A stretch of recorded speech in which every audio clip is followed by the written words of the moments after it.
दिन के 3 बजे है। नमस्कार, मैं हूं राशिद, देख रहे हैं आप सुपरफास्ट 100। नमस्कार, आपके साथ मैं हूं चित्रा त्रिपाठी। बड़ी खबर से करेंगे शुरुआत और बड़ी खबर आज की ये है कि वाराणसी में नरेंद्र मोदी को रैली की इजाजत नहीं मिलने के विरोध में बीजेपी ने बनारस हिंदू यूनिवर्सिटी के बाहर जबरदस्त प्रदर्शन किया। चुनाव आयोग और जिला प्रशासन के खिलाफ बीजेपी कार्यकर्ताओं ने मोर्चा खोल दिया। ने बनारस हिंदू यूनिवर्सिटी के बाहर जबरदस्त प्रदर्शन किया। चुनाव आयोग और जिला प्रशासन के खिलाफ बीजेपी कार्यकर्ताओं ने मोर्चा खोल दिया। बीएचयू गेट के बाहर मदन मोहन मालवीय की मूर्ति के पास बीजेपी के वरिष्ठ नेताओं की अगुवाई में करीब 2 घंटे तक ये प्रदर्शन चला। इस दौरान बीएचयू चौराहे के चारों तरफ लोगों की भीड़ ही भीड़ नजर आई। चुनाव आयोग और वाराणसी प्रशासन के खिलाफ प्रदर्शन की अगुवाई बीजेपी के कई वरिष्ठ नेताओं ने की। इस प्रदर्शन में मुख्य रूप से यूपी बीजेपी के प्रभारी अमित शाह, अरुण जेटली, विजय गोयल, लक्ष्मीकांत वाजपेयी मौजूद रहे। कल ही बीजेपी ने प्रदर्शन का ऐलान किया था। इसके बाद सुबह से बीएचयू गेट के पास बीजेपी कार्यकर्ताओं का आना शुरू हो गया था। बीजेपी कार्यकर्ता जुलूस की शक्ल में चारों तरफ से आते गए और बीएचयू के सामने जुटकर जोरदार प्रदर्शन किया। बीएचयू गेट पर जुटे बीजेपी कार्यकर्ता और समर्थक वाराणसी के डीएम के साथ साथ चुनाव आयोग के खिलाफ लगातार नारेबाजी कर रहे थे। ये लोग मोदी के पोस्टर और कटआउट लगाकर मोदी के पक्ष में नारे लगा रहे थे। विरोध प्रदर्शन की अगुवाई कर रहे यूपी बीजेपी के प्रभारी अमित शाह ने कहा कि 3 दिन पहले रैली की इजाजत मांगी गई थी, लेकिन सिर्फ 8 घंटे पहले मंजूरी दी गई। हमने 3 दिन पहले 4 कार्यक्रमों की प्रशासन से इजाजत मांगी थी। 8 घंटे पहले इजाजत दी। जब हमने कह दिया कि अब कार्यक्रम नहीं हो सकते, तैयारी नहीं हो सकती, जनता तक कार्यक्रमों की सूचना नहीं पहुंच सकती और मोदी जी की सिक्योरिटी भी नहीं हो सकती। मोदी के सिपहसालार अमित शाह ने कहा कि जब बीजेपी ने वाराणसी के सभी कार्यक्रम रद्द कर दिए तो जिला प्रशासन ने इजाजत दी, लेकिन तब तक काफी देर हो चुकी थी। जनता और बाकी सब भारतीय जनता पार्टी के नेताओं के बयान के दबाव में आकर प्रशासन ने इजाजत दी है। इस इजाजत का कोई मतलब नहीं। हालांकि वाराणसी के डीएम प्रांजल यादव का कहना है कि सिर्फ बेनियाबाग की रैली की इजाजत सुरक्षा कारणों के चलते नहीं दी गई थी, बाकी सभी कार्यक्रम की अनुमति दे दी गई थी। 5 प्रोग्राम आए थे, 4 उसमें से जारी हो गए हैं। इतनी फास्ट अनुमति शायद ही किसी जनपद में होती है। दरअसल बेनियाबाग में मोदी की रैली की इजाजत नहीं मिलने से खफा बीजेपी ने खुद से ही वाराणसी के बाकी मोदी के कार्यक्रम रद्द कर दिए थे। मोदी को गंगा आरती में शरीक होना था, साथ ही में एक होटल में बुद्धिजीवियों से मुलाकात भी करनी थी। उधर वाराणसी में मोदी को रैली की इजाजत नहीं मिलने के विरोध में दिल्ली में भी बीजेपी ने जोरदार प्रदर्शन किया। बीजेपी नेताओं कार्यकर्ताओं ने बीजेपी दफ्तर से लेकर चुनाव आयोग तक मार्च किया और विरोध दर्ज कराया। बीजेपी नेता रविशंकर प्रसाद, वेंकैया नायडू, मुख्तार अब्बास नकवी, डॉक्टर हर्षवर्धन की अगुवाई में बीजेपी ने दिल्ली में मार्च निकाला। बीजेपी कार्यकर्ता भारी तादाद में सड़क पर मार्च करते हुए चुनाव आयोग के दफ्तर पहुंचे। उधर बीजेपी के प्रधानमंत्री पद के उम्मीदवार नरेंद्र मोदी आज चुनाव आयोग पर बरसे। आजमगढ़ की रैली में उन्होंने कहा कि आयोग पक्षपातपूर्ण काम कर रहा है। मैं बहुत जिम्मेवारी के साथ भारत के इलेक्शन कमीशन पर पक्षपात का आरोप लगा रहा हूं। इलेक्शन कमीशन निष्पक्ष नहीं है। आजमगढ़ की रैली में मोदी ने यह भी कहा कि मेरी चेतावनी के बावजूद चुनाव आयोग बूथ कैप्चरिंग और धांधली रोकने में नाकाम रहा है। चुनाव के अंदर गड़बड़ी का कारोबार चला है। 24 तारीख को चेतावनी दी थी। आप अपनी जिम्मेवारियां निभाने में अच्छा काम नहीं कर रहे हो। नरेंद्र मोदी ने ट्वीट कर भी चुनाव आयोग पर निशाना साधा। ट्वीट कर मोदी ने कहा कि आयोग निष्पक्षता के प्रति ध्यान नहीं दे रहा, जिसके चलते सत्याग्रह की नौबत आई है। मोदी ने सत्याग्रह पर उतरे अपने कार्यकर्ताओं से शांति बनाए रखने की अपील भी की। ट्वीट कर उन्होंने कहा कि बीजेपी कार्यकर्ता ये सुनिश्चित करें कि दूसरे लोगों को किसी तरह की कोई परेशानी का सामना न करना पड़े। नरेंद्र मोदी ने ट्वीट कर गंगा आरती न कर पाने के लिए मां गंगा से माफी भी मांगी है। उन्होंने लिखा कि लोगों को यह समझना चाहिए कि मां का प्यार राजनीति से ऊपर होता है। भले ही मोदी को वाराणसी में रैली की इजाजत नहीं मिली, लेकिन वो पदयात्रा और रथ यात्रा के बहाने वाराणसी में घूमेंगे। शाम में हेलीकॉप्टर से बीएचयू में उतरने के बाद वो लंका, रविंद्रपुरी, शिवाला, सोनापुरा, गुदौलिया, गिरजाघर होते हुए बीजेपी दफ्तर पहुंचेंगे। वाराणसी में मोदी की अगवानी करने के लिए उनके कई समर्थक अलग अलग वेशभूषा में पहुंचे हैं। बीजेपी के कार्यकर्ता ने तो सिर पर केतली रखी हुई है और शरीर पर मोदी की तस्वीर भी बनाई हुई है। लंका गेट पर बीजेपी के धरना प्रदर्शन के दौरान टीएमसी और बीजेपी कार्यकर्ताओं के बीच मारपीट हो गई। मोदी विरोधी नारों से भड़के बीजेपी कार्यकर्ताओं ने टीएमसी कार्यकर्ता को पीट दिया। पुलिस ने बीच बचाव कर मामले को शांत कराया। दरअसल टीएमसी कैंडिडेट इंदिरा तिवारी और उनके समर्थक एक गाड़ी पर खड़े होकर मोदी के विरोध में नारेबाजी कर रहे थे। इस पर बीजेपी कार्यकर्ताओं से उनकी कहासुनी हुई। इसके बाद बीजेपी कार्यकर्ताओं ने टीएमसी कैंडिडेट के समर्थक को पकड़ लिया और पीट दिया। बीएचयू गेट पर बीजेपी कार्यकर्ताओं की भारी भीड़ को देखते हुए सुरक्षा के कड़े इंतजाम भी किए गए थे। मौके पर रैपिड एक्शन फोर्स के जवानों को भी तैनात किया गया था। बावजूद इसके मारपीट की घटना रोकी नहीं जा सकी।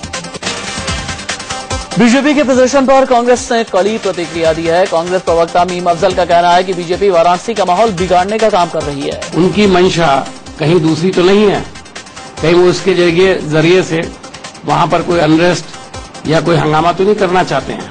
इनका ये प्रोटेस्ट कोई भी रंग इख्तियार कर सकता है। समाजवादी पार्टी के प्रवक्ता राजेंद्र चौधरी ने आरोप लगाया है कि वाराणसी में हार के डर से बीजेपी माहौल बिगाड़ने का काम कर रही है। अच्छी तरह मालूम है काशी में हार रहे हैं मोदी जी, और इसलिए वो इस तरह का परपंच करके, नौटंकी करके पूरे प्रदेश में माहौल खराब करना चाहते हैं।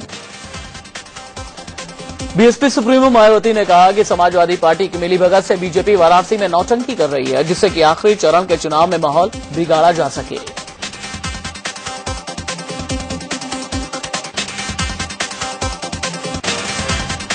वाराणसी से आम आदमी पार्टी के उम्मीदवार अरविंद केजरीवाल ने ट्वीट कर कहा कि मोदी जी को गंगा आरती की इजाजत मिली हुई है, तो गंगा आरती करने की जगह वो सियासी फायदा उठाने के चक्कर में हैं, जो कि दुखद है। केजरीवाल ने ट्वीट कर मोदी को सार्वजनिक मंच पर बहस करने की चुनौती भी दी है। उन्होंने कहा कि काशी के लोगों को सीधे हम दोनों से सवाल करने का मौका मिलना चाहिए। समय और जगह मोदी तय कर लें। इलाहाबाद में भी बीजेपी और विश्व हिंदू परिषद के कार्यकर्ता चुनाव आयोग के खिलाफ प्रदर्शन कर रहे हैं। प्रदर्शनकारियों ने चुनाव आयोग का पुतला फूंका और उस पर पक्षपात का आरोप लगाया। भले ही वाराणसी में मोदी की रैली को प्रशासन ने मंजूरी नहीं दी, लेकिन कांग्रेस उपाध्यक्ष राहुल गांधी के रोड शो को मंजूरी दे दी है। राहुल गांधी 10 मई को वाराणसी में रोड शो करेंगे। कांग्रेस प्रवक्ता राशिद अल्वी ने नरेंद्र मोदी को चिट्ठी लिखकर कहा है कि उनकी मां की देखभाल वो करना चाहते हैं। अल्वी ने आरोप लगाया कि वो अपनी मां का ही ख्याल नहीं रख पा रहे, तो देश का ख्याल क्या रखेंगे। आप देश का प्रधानमंत्री बनना चाहते हैं, मुख्यमंत्री हैं, आप अपनी मां को लुक आफ्टर नहीं कर सकते। आपकी मां मेरी मां की तरह है। मैं कोशिश करूंगा, आप मुझे इजाजत दीजिए कि आपकी मदर को वो कंफर्ट्स में दे सकूं। वहीं कांग्रेस नेता रीता बहुगुणा जोशी ने तो नरेंद्र मोदी को नालायक बेटा तक करार दिया, जो अपनी मां तक का ख्याल नहीं रखता। जिसने 45 साल पहले अपनी मां को छोड़ दिया और खुद तो प्लेन में घूमता है और उसकी मां खड़े चप्पल टेम्पो में बैठकर घुटन में जाती। ये बेटा। केंद्रीय मंत्री बेनी प्रसाद वर्मा ने एक बार फिर से नरेंद्र मोदी पर हमला बोला है। बेनी ने मोदी को नीच हरकत करने वाला नेता तक बता दिया। मोदी हैं बड़बोले। कल उन्होंने नीच राजनीति की और उसको जात से जोड़ा, जबकि लिब्रान कमीशन की रिपोर्ट में जिन लोगों ने बाबरी मस्जिद गिराई उनको नीच कहा है, फिर वो नीच तो है। यूपी के बलिया की रैली में बीजेपी अध्यक्ष राजनाथ सिंह ने कहा कि उन्होंने मोदी सीन दवा तैयार की है, जिससे देश की सारी बीमारियां दूर हो जाएंगी। तो जैसे कपार को बीमारी ठीक करे बदे एनासीन, बुखार शरीर का ठीक करे बदे क्रोसिन तो और लेना, वैसे ही हमें के मोदी सीन तैयार कर ले दवाई, देश की बीमारी ठीक हो जाएगी। बीजेपी के वरिष्ठ नेता मुरली मनोहर जोशी ने नागपुर में आरएसएस के प्रमुख मोहन भागवत से मुलाकात की। खबर है कि उन्होंने भागवत से हस्तक्षेप करने की मांग की और ये कहा कि सरकार बनने की स्थिति में किनारे कर दिए गए नेताओं को सम्मानजनक पद मिलने की गारंटी दे। प्रधानमंत्री के पूर्व मीडिया सलाहकार संजय बारू ने एक और खुलासा किया है और कहा कि पीएम की बेटी चाहती थी कि उनके पिता को उसी दिन इस्तीफा दे देना चाहिए था जब राहुल गांधी ने दागी वाला अध्यादेश फाड़ दिया था। बारू ने दावा किया कि जब राहुल गांधी ने दागी नेताओं वाले अध्यादेश की कॉपी सार्वजनिक तौर पर फाड़ी थी, तो उनकी बेटी ने उन्हें मैसेज किया था और कहा था कि उनके पिता को इस्तीफा दे देना चाहिए।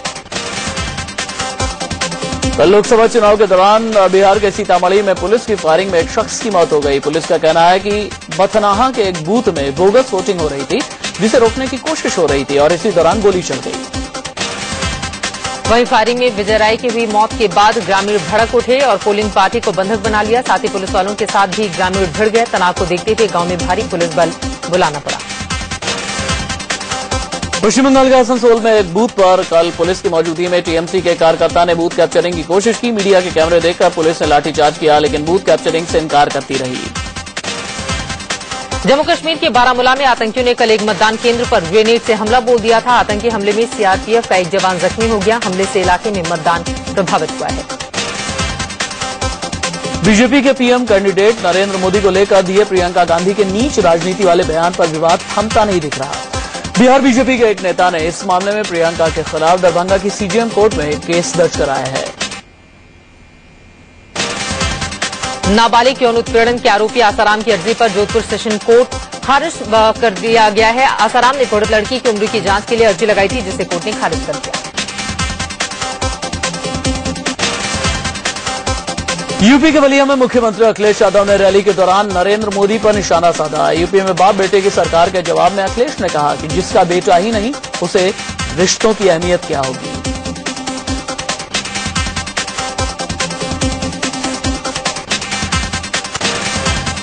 बीजेपी अध्यक्ष राजनाथ सिंह ने यूपी के चंदौली में पार्टी के उम्मीदवार के लिए प्रचार किया। रैली में उन्होंने भोजपुरी में अपनी बातें रखी। राजनाथ ने इस दौरान मायावती और मुलायम सिंह यादव पर भी निशाना साधा।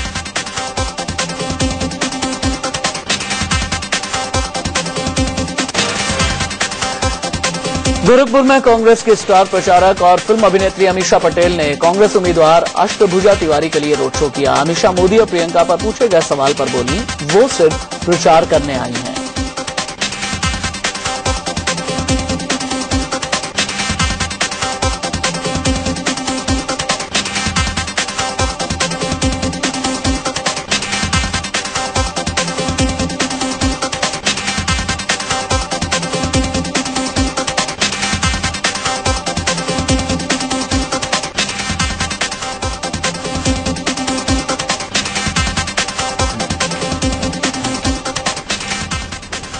चलिए वक्त ब्रेक और चला है, कहीं मत जाएगा। बस थोड़ा सा इंतजार के बाद सुपरफास्ट 100।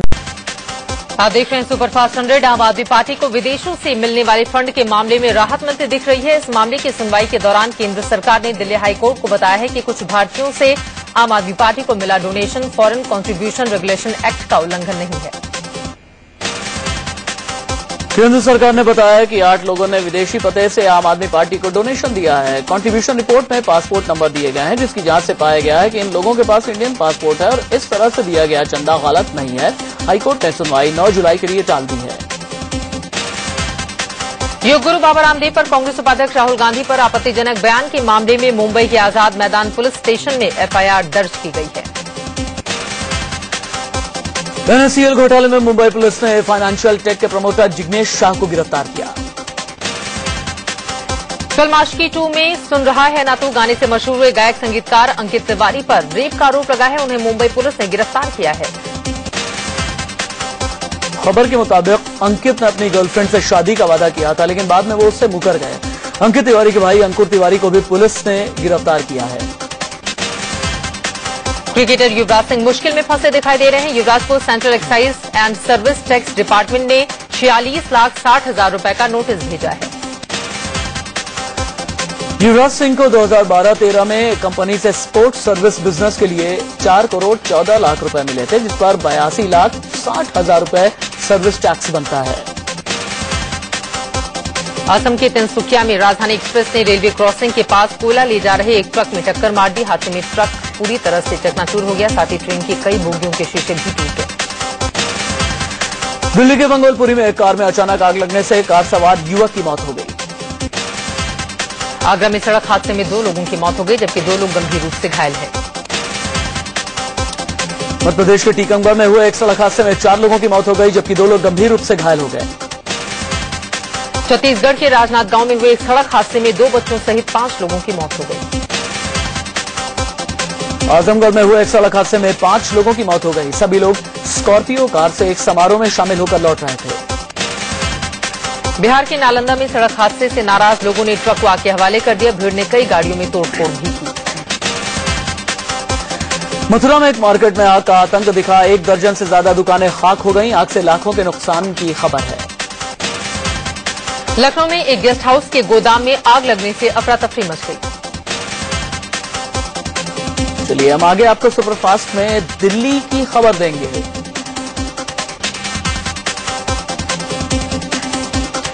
दिल्ली के दामन पर एक बार फिर से लगा है दाग। एक महिला से हुआ है गैंगरेप। 3 में से 2 आरोपी गिरफ्तार किए गए हैं।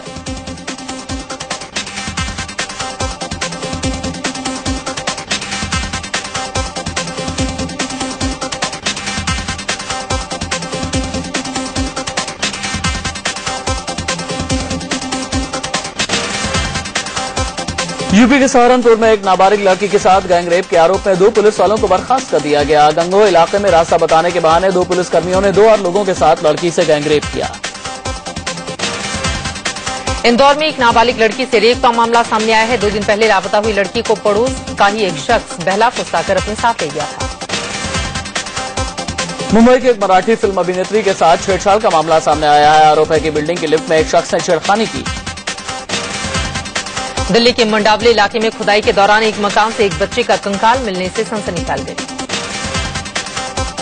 यूपी के कानपुर में दारोगा की चलाई गोली से एक युवक की मौत हो गई। नौबस्ता में एक बियर की दुकान पर लूटपाट की खबर मिलने पर पुलिस पहुंची थी। गाजियाबाद के इंदिरापुरम इलाके में बदमाशों ने बीती रात एक टीचर को गोली मार दी। पुलिस जांच कर रही है। मध्य प्रदेश के बैतूल में सतलोक आश्रम के सेवादार की मौत पर जमकर बवाल हुआ। लोगों ने सड़क पर टायर जलाकर नेशनल हाईवे जाम कर दिया। लोगों ने सतलोक आश्रम प्रबंधन को सेवादार की मौत के लिए जिम्मेदार बताया है। लोगों का आरोप है कि इससे पहले भी कई लोगों की आश्रम में मौत हो चुकी है। पश्चिम के हिंसा प्रभावित जिलों में 5 और शव मिले हैं। इस तरह असम हिंसा में मरने वालों की कुल संख्या 41 हो गई। इंदौर में पुलिस ने एक पत्रकार की पिटाई कर दी। यह पत्रकार रेत व्यापारियों के आंदोलन को कवर करने गया था। अब आपको बंद बैंक खाते में मिनिमम बैंक बैलेंस रखने की कोई जरूरत नहीं, क्योंकि अब बैंक इनऑपरेटिव खाते में इससे कम रकम रखने पर कोई चार्ज नहीं वसूलेंगे। इसके साथ ही रिजर्व बैंक ने बैंकों को यह भी आदेश दिया है कि वो फ्लोटिंग लोन के प्री पेमेंट पर ग्राहकों पर किसी भी प्रकार का जुर्माना न लगाए। सुप्रीम कोर्ट ने दिल्ली में नर्सरी दाखिले पर लगाई गई रोक हटाने का आदेश दिया है। अब लंबे वक्त से अटकी नर्सरी के एडमिशन शुरू हो सकेंगे। दिल्ली यूनिवर्सिटी में अंडर ग्रेजुएट कोर्स के लिए 2 जून से एडमिशन प्रक्रिया शुरू हो जाएगी। आज IPL 7 के एकमात्र मुकाबले में राजस्थान रॉयल्स और सनराइजर्स हैदराबाद आमने सामने होंगे। IPL 7 में किंग्स 11 पंजाब ने चेन्नई सुपर किंग्स को 44 रनों के बड़े अंतर से हरा दिया था। ग्लेन मैक्सवेल की धमाकेदार पारी के चलते पंजाब की टीम 231 जैसा बड़ा स्कोर बना पाई। चेन्नई सुपर किंग्स को हराते ही किंग्स 11 पंजाब एक बार फिर से पॉइंट टेबल में पहले नंबर पर पहुंच गई है। मुंबई इंडियंस के पोलार्ड और रॉयल चैलेंजर्स बेंगलोर के स्टाफ पर जुर्माना लगाया गया है। रॉयल चैलेंजर्स बेंगलोर के कप्तान विराट कोहली और मुंबई इंडियंस के कप्तान रोहित शर्मा पर धीमी ओवर गति के लिए जुर्माना लगा है। दिग्गज क्रिकेटर सचिन तेंदुलकर को दुबई स्पोर्ट्स सिटी स्थित the L's golf club course की आजीवन सदस्यता दी गई है। पूर्व नंबर 1 टेनिस खिलाड़ी रोजर फेडरर एक बार फिर से जुड़वा बच्चों के पिता बन गए हैं। नाइजीरिया के गाम्बरू में आतंकी संगठन बोको हराम ने करीब 300 लोगों को मौत के घाट उतार दिया। अफ्रीकी देश कीनिया में देशी शराब पीने से 60 से ज्यादा लोगों की मौत हो गई। थाईलैंड में राजनीतिक संकट गहरा गया है। थाईलैंड की प्रधानमंत्री यिंगलक शिनावात्रा और उनकी कैबिनेट के 9 मंत्रियों को पद के दुरुपयोग के आरोप में कोर्ट ने बर्खास्त कर दिया। पाकिस्तान के कराची एयरपोर्ट पर एक FBI एजेंट को गिरफ्तार किया गया है। सीरिया में एक चेक पॉइंट पर हुए भीषण बम धमाके में 30 सैनिकों की मौत हो गई। बताया जा रहा है कि 200 मीटर लंबी सुरंग के जरिए विद्रोहियों ने चेक पॉइंट की जमीन के ठीक नीचे भारी मात्रा में विस्फोटक लेकर जाकर रखे और फिर उसमें ब्लास्ट कर दिया। अभिनेता सलमान खान की छोटी बहन अर्पिता ने शादी की तैयारी कर ली है। अभिनेत्री काजोल को इस साल मदर्स डे पर माइटी मदर पुरस्कार से नवाजा जाएगा। मुंबई में फिल्म अभिनेता अभिषेक बच्चन ने राष्ट्रीय बास्केटबॉल संघ यानी NBA के आधिकारिक ऑनलाइन स्टोर का उद्घाटन किया। कंगना रनौत की फिल्म क्वीन की कामयाबी को देखते हुए अब इसे दूसरी भाषाओं में भी बनाया जा रहा है। चर्चित फिल्म मंजूनाथ इडियट था 9 मई को रिलीज होने जा रही है। ये फिल्म उस ईमानदार पेट्रोलियम अधिकारी की हत्या पर आधारित है जिसकी लखीमपुर में मिलावट रोकने की मुहिम के चलते 2005 में गोली मारकर हत्या कर दी गई थी। मंजूनाथ इडियट था फिल्म का निर्देशन संदीप कुमार ने किया है। बॉलीवुड के मशहूर शोमैन राज कपूर के पोते रणबीर कपूर के बाद अब उनके नाती बॉलीवुड में एंट्री के लिए तैयार हैं। अरमान जैन अभिनेता राज कपूर की बेटी रीमा जैन के बेटे हैं। उनकी डेब्यू फिल्म लेकर हम दीवाना दिल में अरमान के अपोजिट दीक्षा जैन है। अक्षय कुमार के बैनर तले बनी फिल्म अगली का नया गाना जारी हो गया है।